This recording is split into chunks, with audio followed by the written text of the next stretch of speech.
En débat, sénatrice McFedrin. Merci. Je voulais exprimer mon appréciation à tout le monde pour les contributions qui ont été faites dans ce débat important. J'ai écouté avec attention ce qui a été dit et j'apprécie en particulier la perspective de la sénatrice Lincoln. J'aimerais rapidement faire un sommaire des arguments qui ont informé ma décision sur la façon dont je vais voter. Les arguments reliés à la pandémie sur la sécurité et les médicaments essentiels ne tiennent pas la route. Les syndicats ont offert à plusieurs reprises d'exempter les provisions de médicaments de cette grève. Comme nous l'avons entendu de la part de différents points de vue, et on a fait référence par exemple à l'affaire en Saskatchewan, cette décision disant que le droit de la grève est protégé sous la Charte des droits et libertés. C'est une partie essentielle d'un processus de notre système de droit du travail. Ce droit n'est pas seulement un dérivé des conventions collectives, mais c'est une composante importante. La grève, c'est un élément important de ces négociations. Le fait de pouvoir retirer des services collectivement est une composante nécessaire du processus auquel peuvent participer les travailleurs dans la poursuite de leur but. C'est certainement vrai, chers collègues, qu'il n'y a aucun droit absolu dans la Charte. Cependant, les conditions pour aller au-delà des droits dont on discute aujourd'hui ne sont pas présentes.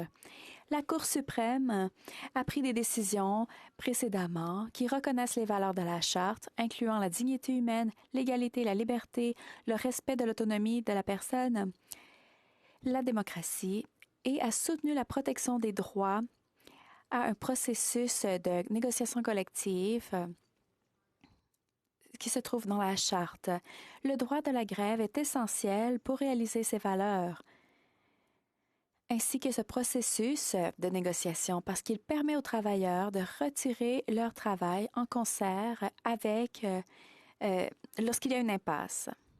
La grève permet aux travailleurs, par l'action collective, de refuser de travailler selon certains termes et conditions.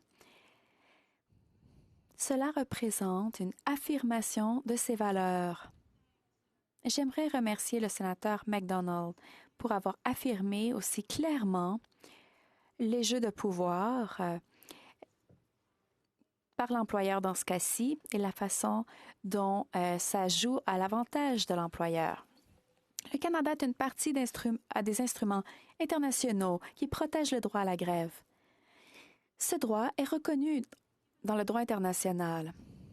Étant donné la jurisprudence, il est clair que la possibilité d'engager dans le retrait du travail de façon collective, dans le processus de négociation collective, est le minimum qui se trouve dans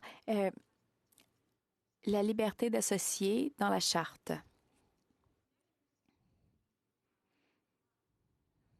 Les mesures à l'Organisation mondiale du travail indiquent dans le paragraphe 4 que lorsqu'il y a des conditions appropriées nécessaires pour encourager et faire la promotion de l'utilisation de la machinerie pour les négociations volontaires entre un employeur et des organisations d'employeurs et les organisations de travailleurs, afin de reconnaître les termes et conditions de l'emploi par moyen de négociation collective.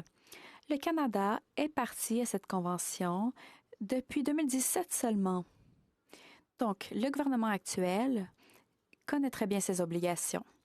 Finalement, cet argument disant que ces services sont essentiels et que c'est justifié d'aller à l'encontre des droits de grève, ça a été rejeté dans une décision où on a dit, dans ce cas-ci, lorsqu'il y a un danger immédiat à la sécurité et à la santé du public,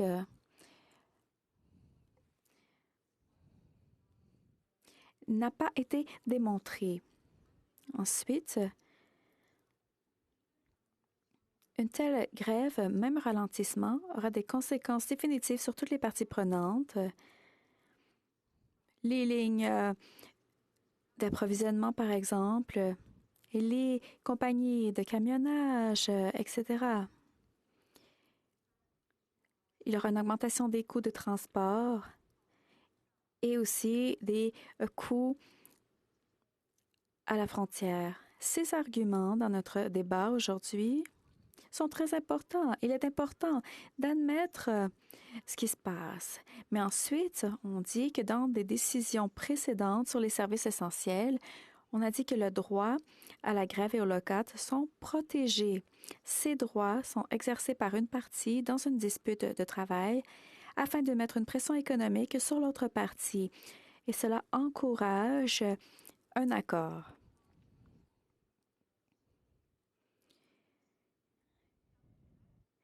Le fait de chercher ce que l'employeur cherche à ce moment, sans suivre le Code du travail, rendrait l'exercice du droit à la grève inefficace.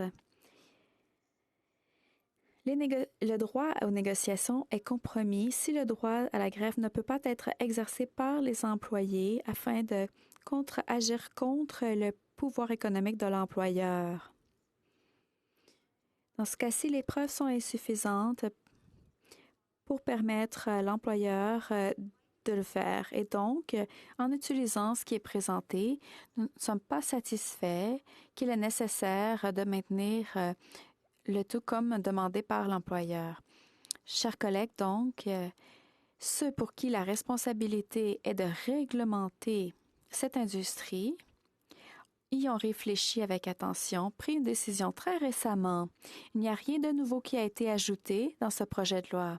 Et c'est pour ces raisons que je soutiens le droit de la grève et je vais voter contre. Merci.